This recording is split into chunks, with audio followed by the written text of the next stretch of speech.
12th physics public எக்ஸாமுக்கு volume 1ல் important 2 mark 3 marks பார்க்கலாம். இந்த கொஸ்டின்ஸ் எல்லாத்தையுமே பார்த்தீங்கன்னா கண்டிப்பாக கம்பல்சரி கொஸ்டின்ஸு எல்லாத்தையுமே ஆன்சர் பண்ணிடலாம். ப்ராப்ளம்ஸ் தனியாக கொடுத்துருக்கு, அதையும் பார்த்தீங்கன்னா 2 மார்க் 3 மார்க்ஸு எல்லாத்தையுமே ஆன்சர் பண்ணிடலாம்.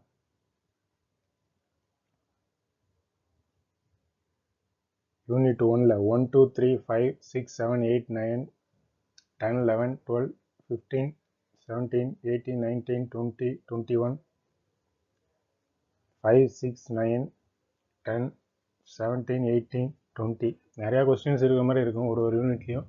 ஏன்னா எல்லாமே 2 லைன் 3 லைன் அப்படி தான் இருக்கும்.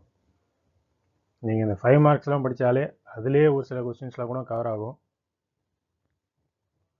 ப்ளஸ் இதெல்லாமே நீங்கள் வந்து ஜூனில் ஸ்கூல் ஸ்டார்ட் பண்ணப்போ ஃபஸ்ட் மீட் டேர்முக்கு வரையும் இதுலேருந்தே எல்லாத்தையுமே படிச்சுட்டு இருக்கீங்க, first meet term கோட்லேருந்து.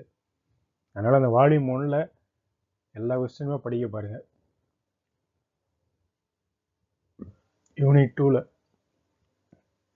1 2 3 4 5 6 7 8 9 10 13 14 15 16 17 18 19 20 3 5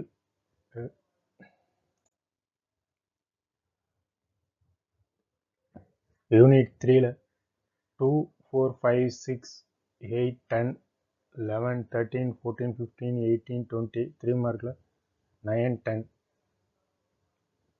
unit 4ல் 1 2 3 4 6 8 12 15 8 16 20 21 23 8 10 16. Unit 5 பொறுத்தவரைக்கும் ரொம்ப சின்ன யூனிட்டு. அதில் எல்லா கொஸ்டின்ஸுமே படிக்க பாருங்கள். நான் இம்பார்ட்டன்ஸ் கொடுத்துருந்தாலும் நீங்கள் எல்லா கொஸ்டின்ஸுமே படிக்க. அதில் அந்த யூனிட் 2 5 இந்த வால்யூம் 1ல் இந்த 2 சாப்டரில் எந்த கொஸ்டின் கேட்டாலும் ஆன்சர் பண்ணுற மாதிரி இருக்குங்க. ஏன்னா 3rd யூனிட்டு 4th யூனிட்டு கொஞ்சம் பெருசாக இருந்தாலும் 5th யூனிட்டு 2nd யூனிட் ஈஸியாக இருக்கும். ப்ளஸ் ஃபஸ்ட் யூனிட்டுமே நீங்கள் ஸ்டார்டிங்லேருந்தே படிச்சுட்டு இருப்பீங்க.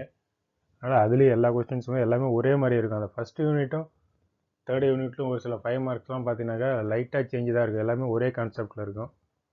அதான் பார்த்து கம்பைன் பண்ணி படிங்க. யூனிட் 5ல் 1 2 4 5 6 8 ரோமன் லெட்டர் 3ல் 2 4 6 இதெல்லாம் வந்து 3 மார்க்ஸில் வர்றதுக்கு வாய்ப்பு இருக்குது.